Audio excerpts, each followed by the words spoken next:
A father films carefree moments with his children. He laughs with them, tickles his son, and promises to go sledding together the next day. "I love you," he says as the camera keeps rolling. The footage shows a happy family and a loving father who would do anything for his children. But just a few hours later, the police find 8 bodies in the family's home, and a truth that paints a very different picture.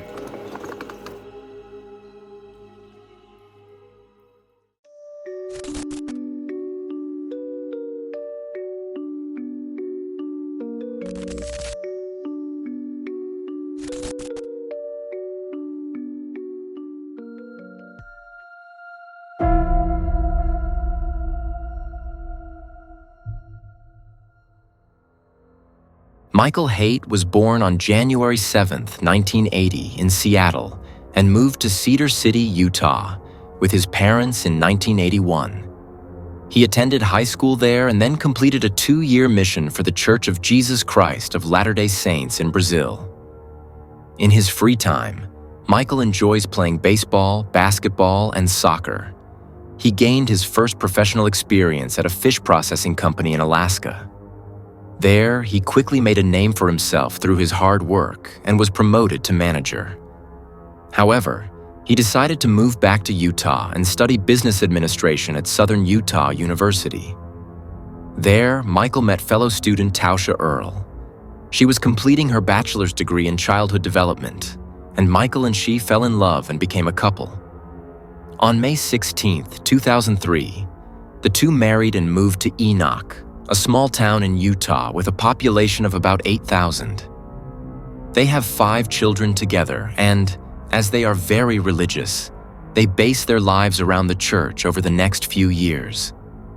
While Tausha looks after the children as a housewife and mother, Michael works as an insurance agent for Allstate. Outwardly, the family seems perfect, but behind the facade, things begin to crumble. Michael is manipulative and begins to control Tausha more and more.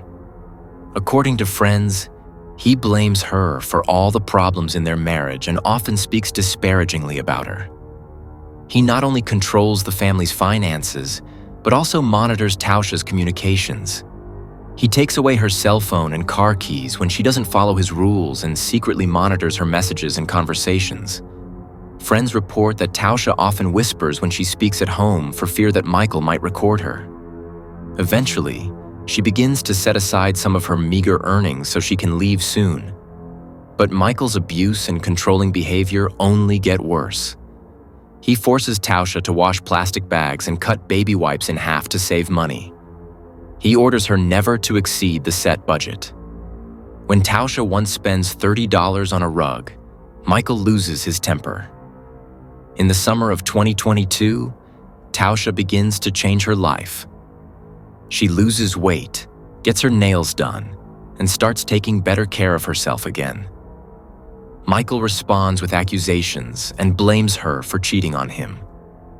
When he yells at their daughter Briley and insults Tausha, it opens her eyes to how much the children are suffering from his explosive temper. She realizes that her children no longer even react emotionally when Michael yells at them. This is a sign of how much they have become accustomed to the tension. That's why Tausha prepares the divorce papers in December 2022. She asks her lawyer to deliver them after Christmas. On December 27th, Michael receives the documents. His reaction is calm at first, but he demands that Tausha and the children leave the house. Tausha then moves in with her mother, Gail, and the children. Michael tries several times to persuade her to talk to him, but she refuses because she is afraid of being alone with him. Finally, Tausha and the children move back into the house and, with the help of lawyers, they agree that Michael must move out. However, he refuses and from then on sleeps on the floor in the basement. Michael takes about $20,000 from the children's savings accounts without explanation. He also removes all weapons from the house, including several hunting rifles that Tausha inherited from her father and a pistol from her bedside table drawer. Tausha's sister Jenny explains that both Tausha and Gail were trained in the safe handling of firearms. Jenny suspects that Michael removed the weapons so that they would be defenseless against him. Tausha tells her family that although Michael is mean and cruel, she does not believe he would hurt her or the children. The couple had already separated briefly in the fall of 2021, and Michael never intentionally harmed them. At the time, Tausha was the one fighting for the marriage, even though she told her friends that life was much easier without Michael. The 17-year-old Macy and 12-year-old Briley are particularly relieved that their parents have finally separated.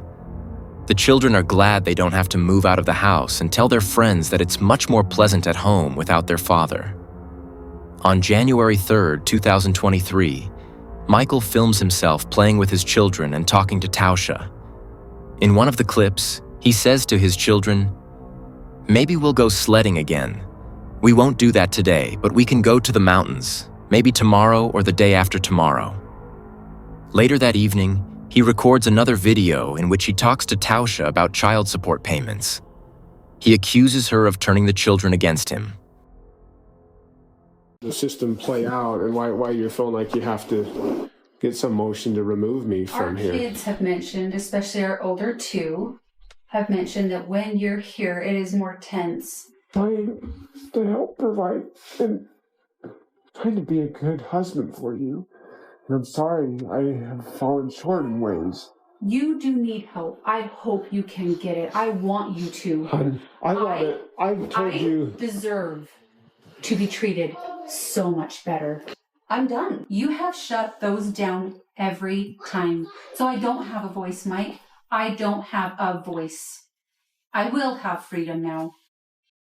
Tausha has no idea that just a few hours later, she and her children will be robbed of any chance of freedom.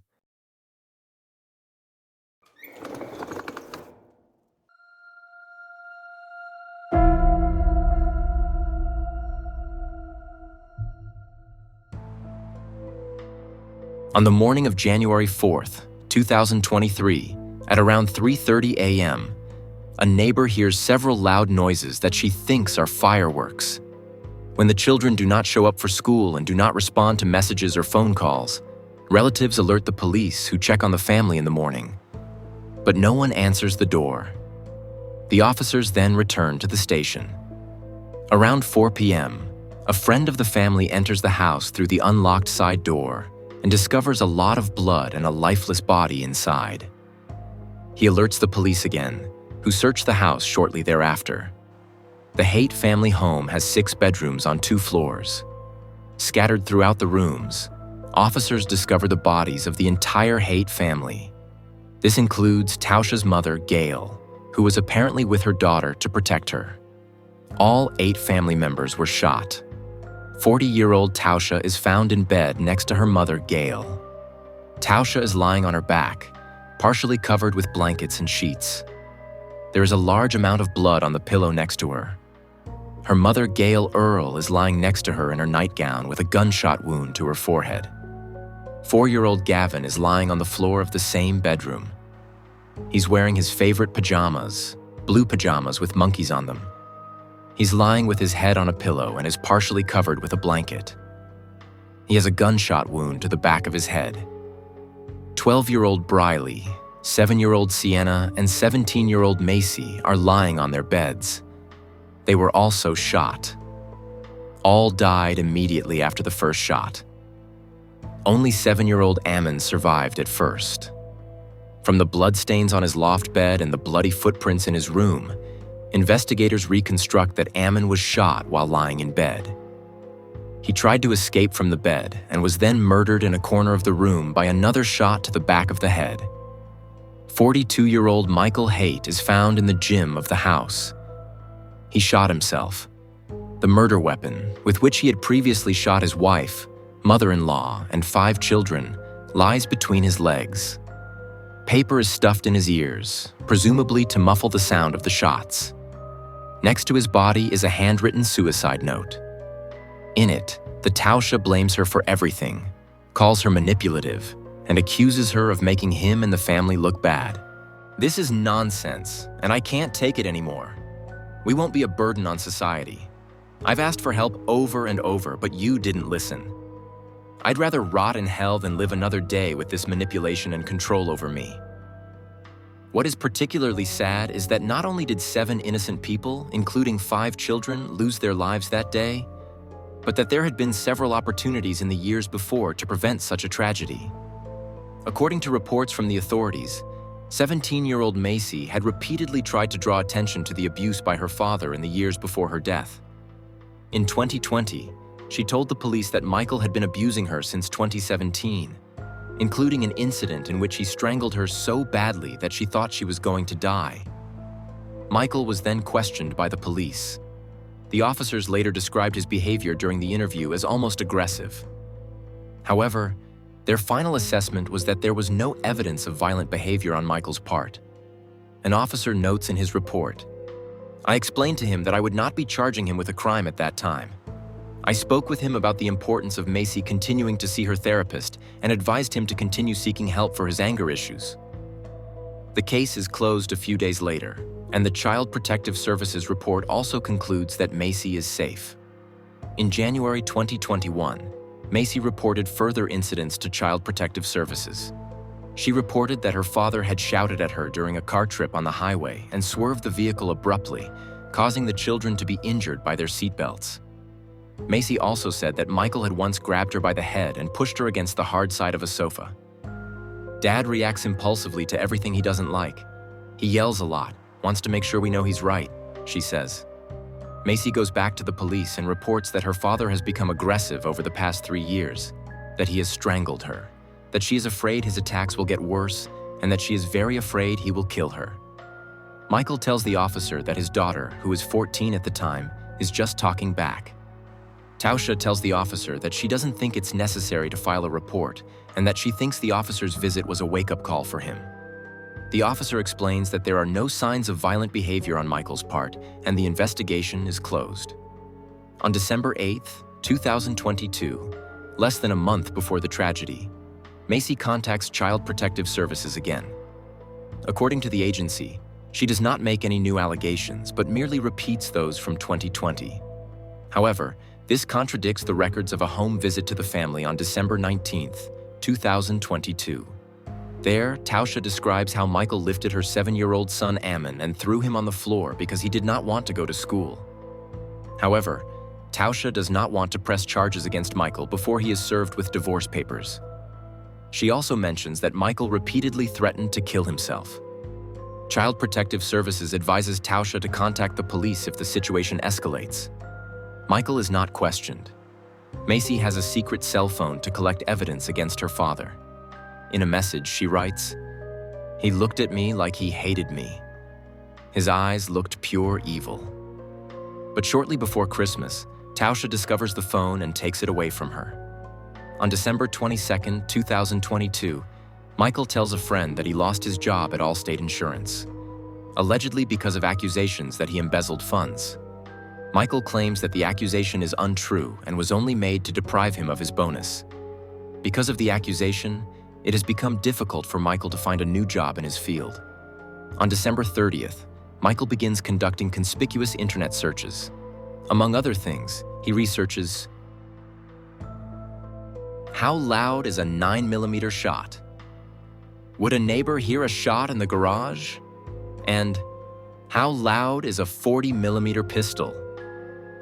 The family's suffering continues even after their horrific deaths. An obituary for Michael is published, causing a stir. The notice praises Michael as a loving husband, devoted father, and exemplary community member. He is described as a man who was devoted to his family and other people. Not a word is said about his cruel deed. Tausha's family and friends feel mocked by the obituary. They want to focus on the victims, not Michael.